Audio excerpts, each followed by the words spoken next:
Okay mga tol, luto tayo ng adobo. Gawa ng masama ang panahon, tayo makapagpunta sa ilog upang manikop mga pa. Luto muna tayo ng ibang ulam.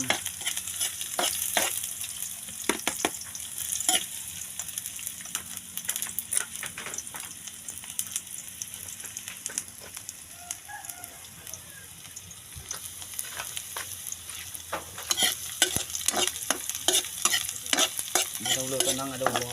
Pag medyo mapula na ang sangkap, sangkutsahin muna natin ang karning manok para hindi malangsa.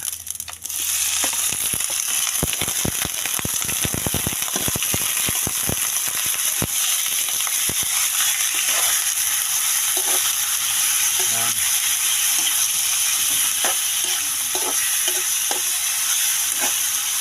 Tapos takutan natin.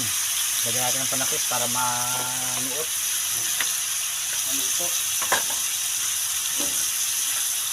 Para lumambot ang karning manok. Pakipan muna natin. Tapos balikan natin ng after 30 minutes. Wow.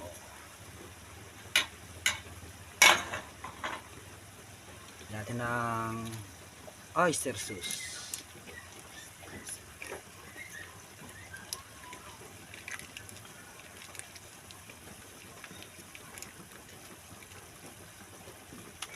Tapos sabayin natin ang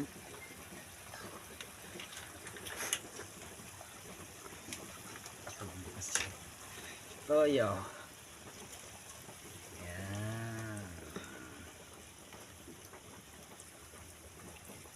Sakto lang yung alat. Patakan natin ng magic.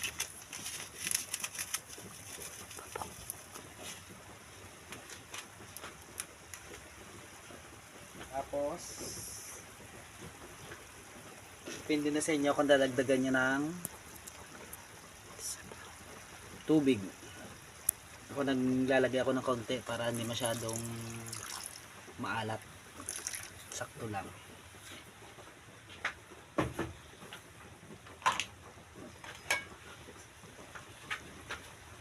Then haluan ulit natin para kumalat yung nalagyan lahat ng karne, oyster sauce. Tapos taklob na natin. Yan. Ayan ang itsura nya. Bago ang lahat, lagyan mo natin ng suka. Kayo naglalagay ba kayo ng suka sa adobo?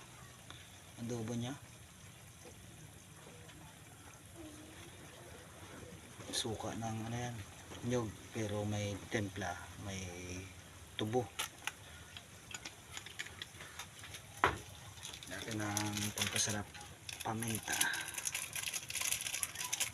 para medyo lasa ang aroma ng paminta kahit hindi na kayo maglagay ng sili.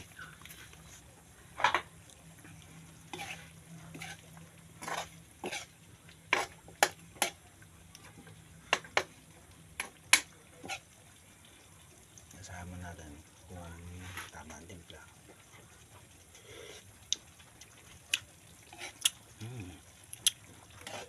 Yummy te.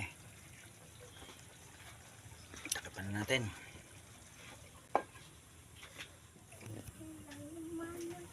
Ito na, the final result. Ayan o, malapot-lapot na yan. Masarap na. Serve na natin habang mainit pa. Serve na natin habang mainit pa.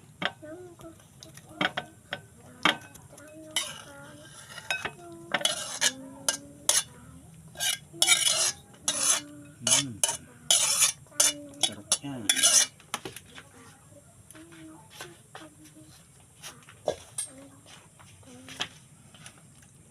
Mana natin luto natin kanina mga tol.